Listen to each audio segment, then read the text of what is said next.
un livre que des générations d'Algériens ont eu entre les mains. Le manuel scolaire d'histoire. On l'a tous connu. On a appris les mêmes dates, les mêmes événements, les mêmes personnages. Pendant toute notre scolarité, c'est lui qui nous a accompagnés pour découvrir l'histoire de notre pays. Et quand on est enfant, on se demande jamais qui l'a écrit. On ouvre le livre, on apprend la leçon et on passe à la suivante. C'est des années plus tard qu'on découvre des épisodes, des figures, des débats dont on n'avait pratiquement jamais entendu parler à l'école. Et à force de voir ces découvertes revenir, les unes après les autres, j'ai fini par m'interroger sur le livre lui-même. Qu'est-ce qu'un manuel scolaire au fond? Un livre d'histoire pour les élèves? Ou un livre qui transmet une certaine manière de raconter l'histoire? Ce n'est pas juste une impression personnelle. Des chercheurs ont travaillé là-dessus. Et en les lisant, j'ai regardé ces manuels autrement. C'est ce que je veux partager avec vous ici. D'abord, il faut comprendre comment naît un manuel scolaire. On pourrait imaginer qu'un historien écrit un livre, qu'il est publié, puis distribué dans les écoles. En réalité, c'est beaucoup plus encadré que ça. Mina Tounsi l'explique bien. Elle est ancienne inspectrice de l'éducation et de l'enseignement fondamental. Elle a dirigé le département documentation et banque des données entre 1994 et 2003. Elle a ensuite participé de 2002 à 2016 au groupe spécialisé chargé d'élaborer les programmes auprès de la Commission nationale. Elle est aussi auteure de manuels. Et en 2021, elle publie une étude sur l'élaboration des manuels algériens des années 60 jusqu'aux réformes des années 2000. Ce qu'elle montre, c'est qu'un manuel n'est pas une somme d'initiatives individuelles. Les programmes sont définis par le ministère de l'Éducation nationale. Des commissions interviennent, les contenus sont examinés, les ouvrages sont homologués. Et seulement après, ils arrivent entre les mains des élèves. Quand on comprend ça, on ne regarde plus le manuel de la même façon. Chaque chapitre a été choisi. Chaque document a été retenu. Chaque photo a été sélectionnée. Chaque personnage occupe une place précise. Et quand un livre est lu par des millions d'élèves pendant des décennies, ces choix finissent par façonner une mémoire commune. Il faut aussi remettre tout ça dans son contexte. 1962, l'Algérie devient indépendante. Tout est à construire. Les institutions, l'administration, l'école, les programmes, les manuels. Et il faut remplacer les livres hérités de la période coloniale par des livres écrits pour une Algérie souveraine. Ça, c'est parfaitement compréhensible. Mais ça ouvre une autre question. Quand un État écrit les manuels que va lire toute une génération, comment il décide de raconter son histoire? C'est là que le travail de Lydia Aïd Saadé devient éclairant. Docteur de l'INALCO, elle a soutenu sa thèse sous la direction de Benjamin Stora sur la nation algérienne à travers les manuels d'histoire de 1962 à 2008. Pendant des années, elle a étudié ces manuels pour comprendre non seulement ce qu'ils racontent, mais quelle idée de la nation ils transmettent aux élèves. Elle ne regarde pas seulement les faits, elle regarde la place donnée aux événements, aux personnages, le vocabulaire, les symboles, l'organisation même du récit. Et ce qu'elle montre, c'est qu'un manuel ne transmet pas que des connaissances. Il construit une mémoire collective. Et elle ajoute quelque chose qu'aucun texte officiel ne dit. Dans les comités de rédaction, d'anciens moudjahidines ont un regard direct sur la partie qui les concerne. Et quand il s'agit de la guerre d'indépendance, ce regard peut aller jusqu'à la censure. Elle précise que les contrôles ne portent que sur une partie de l'ouvrage. Donc il arrive que des passages passent. Et quand ils passent, un contrôle plus tardif fait par des utilisateurs eux-mêmes peut mener au retrait du manuel après publication pour qu'il soit modifié. Autrement dit, un manuel scolaire peut être retiré des écoles à cause d'un paragraphe d'histoire. Hassan Ramaoun arrive au même endroit par un autre chemin. Historien et sociologue, il a étudié la place de la guerre de libération dans les anciens et les nouveaux manuels algériens. Elle est centrale. C'est le cœur du récit transmis aux élèves. Mais c'est aussi un outil de formation civique et d'appartenance nationale. Et il faut avoir en tête à quel âge ce récit arrive. En Algérie, l'histoire de la guerre d'indépendance est enseignée dès l'âge de 8 ans. 8 ans, c'est l'âge où on ne discute pas ce qu'on lit, on le croit. Benjamin Stora, lui, ajoute la dimension politique. De 1962 jusqu'aux événements d'octobre 88, l'histoire officielle lie la légitimité du pouvoir à celle de la nation. Le récit scolaire montre un peuple largement uni derrière la révolution. Les désaccords, les rivalités entre dirigeants, certaines trajectoires politiques restent beaucoup plus discrètes. Lydia Aïd Saadé montre comment le récit national se construit. Hassan Ramaoun, il montre quelle place y occupe la guerre. Benjamin Stora montre à quoi sert ce récit. Et à partir de là, on ne lit plus un manuel seulement pour ce qu'il raconte, on le lit aussi pour ce qu'il choisit de raconter. Et c'est là que les exemples deviennent parlants. Messa Ali Hadj, c'est probablement le meilleur. Son parcours oblige à montrer bien avant le 1er novembre 54 ce qui s'est passé. Il mène à l'Étoile nord-africaine, au Parti du peuple algérien, au MTLD, aux premières revendications indépendantistes, à l'immigration algérienne en France, aux réseaux militants, aux collectes de fonds, à la presse nationaliste et aux manifestations. Autrement dit, toute une partie de l'histoire du mouvement national existe avant la naissance du FLN. Et pourtant, Lydia Aïd Saadé le dit sans détour. Jusqu'en 1990, dans les manuels algériens, les martyrs anonymes étaient à peu près les seuls à avoir une place. Messa Ali Hadj, l'homme qui a porté l'idée d'indépendance avant tout le monde, y était à peine évoqué. Reconnaître pleinement sa place, c'est rappeler que le nationalisme algérien ne commence pas en 1954 et que le FLN s'inscrit dans une histoire plus ancienne. Le même raisonnement vaut pour d'autres grandes figures. Farhat Abbas rappelle que plusieurs courants politiques ont participé à la construction de l'idée nationale. Abben Ramdan mène droit au débat qui traverse la révolution, au congrès de la Soumam et aux divergences profondes entre ses dirigeants. Et Mohamed Boudiaf, Mohamed Khider, Karim Belkacem, Hussein Aït Ahmed ouvrent chacun une autre séquence, celle des oppositions qui apparaissent après l'indépendance.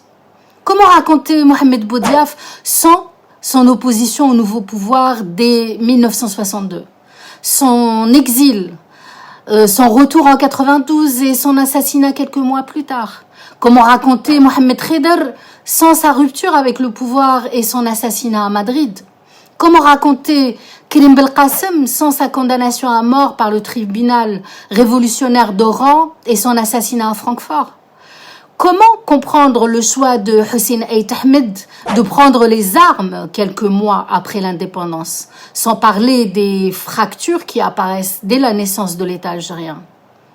Et derrière ces noms, il y a des milliers d'hommes et de femmes qui ont porté le mouvement national, les combattants de la guerre de libération, l'immigration algérienne en France, la Fédération de France du FLN et la guerre entre le FLN et le MNA. Tout ça, c'est notre histoire. Ce n'est pas à côté du récit national, c'est dedans. Un manuel ne décide pas de ce qui a existé, mais il participe à décider de ce qui sera connu, de ce qui sera retenu, de ce qui restera beaucoup plus discret. C'est pour ça que l'écriture de l'histoire est un enjeu politique. Et il y a une formule qui résume tout ça mieux que n'importe quelle analyse. Une formule scandée depuis 1962. Un seul héros, le peuple. Elle est belle, elle est vraie. Cette guerre a été portée par un peuple entier. Mais elle a un effet secondaire. Quand il n'y a qu'un seul héros, et qu'il est collectif, plus personne n'a de trajectoire propre, plus personne n'a de désaccord, plus personne ne peut incarner une autre voix que celle qui l'a emporté. Et ceux qui parlent au nom de ce peuple deviennent les seuls héritiers possibles. Quand un pouvoir se présente comme héritier direct de la guerre de libération, la façon de raconter cette guerre devient déterminante. Plus le récit est linéaire, plus la filiation paraît naturelle. plus les divergences s'effacent, plus la continuité entre la révolution et le pouvoir qui lui succède semble aller de soi. À l'inverse, dès qu'on remet dans un récit les débats, les oppositions, les crises, les ruptures, une autre lecture devient possible. Je précise une chose parce qu'elle est importante. Cette tentation-là n'a rien de spécifiquement algérien. En France, l'article 4 d'une loi votée en février 2005 demandait au programme scolaire de reconnaître le rôle positif de la présence française outre-mer, notamment en Afrique du Nord. Il y a eu une levée de boucliers, historiens, universitaires, enseignants et les autorités algériennes. Ce passage a été supprimé par décret un an plus tard. Le sujet de cette vidéo, c'est l'Algérie. Mais il faut le garder en tête. Partout, un État est tenté d'écrire ce qu'on enseigne. Ce qui change, c'est ce qui vient après. Est-ce qu'un débat est possible ou pas? Et je le dis clairement, aucune des personnes et des parcours dont je viens de parler ne remet en cause la guerre de libération. Il montre simplement qu'elle a aussi été traversée par des débats, des désaccords, des choix politiques, des affrontements entre dirigeants. C'est cette complexité-là qu'on retrouve beaucoup moins dans les manuels étudiés par Lydia Aït Saadé et Hassan Ramaoun. Leur analyse ne dit pas que ces personnages sont totalement absents. Elle dit que leurs trajectoires sont souvent présentées de façon partielle, ou qu'elles s'arrêtent juste avant les épisodes qui compliquent le récit dominant. Après octobre 88, le contexte politique change. Et ce qui se passe ensuite ressemble à une démonstration grandeur nature. Au début des années 90, après l'arrêt du processus électoral, le pouvoir fait appel à Mohamed Boudiaf, un homme entré en dissidence, exilé au Maroc pendant des décennies. Il rentre. Il est accueilli en grande pompe. Il prend la tête du Haut Comité d'État. Et dans la foulée, les manuels changent. D'anciens protagonistes de la guerre reviennent dans le récit scolaire. Aït Ahmed, Ben Bella, Farhat Abbas. C'est le sens du manuel de 9e année fondamentale publié pour l'année scolaire 91-92. Lydia Aït Saadé explique l'enjeu et c'est vertigineux. Il fallait légitimer dans l'urgence le retour d'hommes qu'on avait bannis après l'indépendance. Et expliquer aux jeunes générations pourquoi on faisait appel à eux, après les avoir effacés de la mémoire dominante, c'était ça l'objectif. On les fait donc revenir dans les manuels, présentés comme les pères de la Révolution. Prenez une seconde pour mesurer ce qui vient de se passer. Ce ne sont pas les historiens qui ont fait bouger le manuel. C'est un besoin politique. Ces hommes n'ont pas retrouvé leur place parce qu'on avait redécouvert leur rôle. Ils l'ont retrouvé parce que le pouvoir avait besoin d'eux. Le manuel n'a pas corrigé le récit. Il a suivi le pouvoir, exactement comme il l'avait suivi en les effaçant. Et selon Lydia Aït Saadé, ce besoin de légitimation reste d'actualité pour un pouvoir issu du FLN et de l'ALN. Les réformes des années 2000 poursuivent ce mouvement. Le récit s'enrichit, de nouveaux documents apparaissent, les supports pédagogiques se diversifient, la chronologie s'élargit, mais Mina Tounsi apporte une nuance importante. Ces réformes portent avant tout sur les méthodes d'élaboration, les dispositifs pédagogiques et les outils d'enseignement. Et elle souligne que le manuel scolaire algérien reste largement dirigiste, qu'il laisse encore peu de place à la confrontation des interprétations et peu de place à l'esprit critique. Une précision quand même pour être honnête avec vous. Ces travaux couvrent la période qui va de 62 à 2008. Les manuels dits de deuxième génération, arrivés à partir de 2016, n'ont pas encore été étudiés de la même façon. Mais ce n'est pas le manuel d'aujourd'hui que je cherche à juger ici. C'est la façon dont ce récit s'est construit depuis l'indépendance. Et ça, on peut le suivre pas à pas. Les manuels évoluent, donc ils intègrent de nouveaux contenus, ils accordent plus de place à des figures longtemps restées à l'arrière-plan, mais leur colonne vertébrale, elle, bouge beaucoup plus lentement. La guerre de libération reste le centre du récit.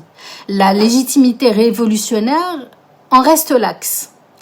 Et c'est cette distinction qui me paraît la plus importante.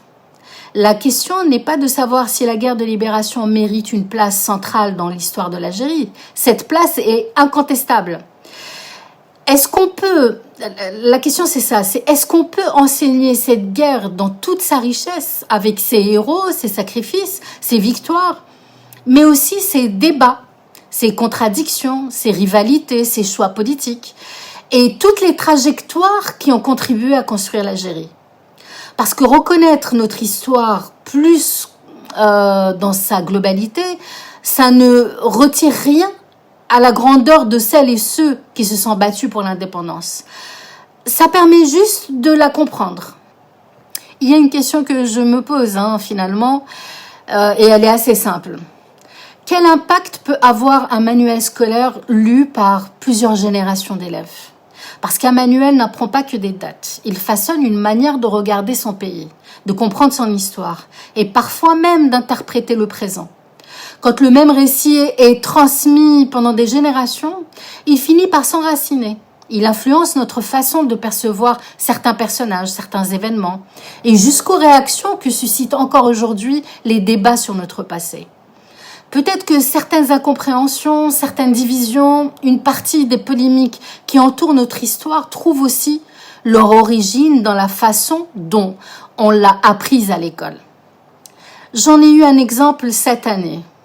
Pour le centenaire de l'étoile nord-africaine, j'ai vu avec plaisir plusieurs médias algériens revenir sur cette page essentielle de notre histoire. Mais Salih Hadj a retrouvé une visibilité qu'il n'a pas toujours eue. Et quand on connaît la fin de sa vie, l'exil, l'isolement, le long effacement dont il a été victime, cette reconnaissance me paraît importante. Mais j'ai quand même ressenti une frustration, je dois vous l'avouer. Dans la plupart de ces reportages, Émilie Buscan reste quasiment absente. Son engagement aux côtés de Salih Hadj a pourtant été déterminant. Elle a partagé son combat, elle a participé à son action politique. Et selon Benjamin Stora, c'est elle qui a confectionné le premier drapeau algérien après que les couleurs aient été choisies lors d'une réunion des dirigeants du mouvement. 100 ans après, il reste encore des pages de notre histoire qui attendent d'être pleinement racontées. Et si je reviens à la question du début, pourquoi ce livre écrit comme ça, manuel scolaire, je crois qu'on a maintenant notre réponse. En 62, un État naît, et il naît d'une guerre. Sa légitimité, il ne l'attire pas d'une élection, il l'attire de la révolution. À partir de là, raconter la révolution, ce n'est pas seulement enseigner une histoire, c'est justifier qui gouverne.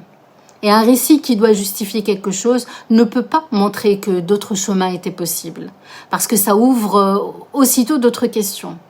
Et si les héritiers n'étaient pas ceux qu'on croit, ceux qu'on voit? C'est pour ça que ce récit est resté aussi stable pendant des décennies, alors que le pays, lui, changeait du tout au tout. Et qu'il n'a bougé qu'au moment précis où le pouvoir en avait besoin.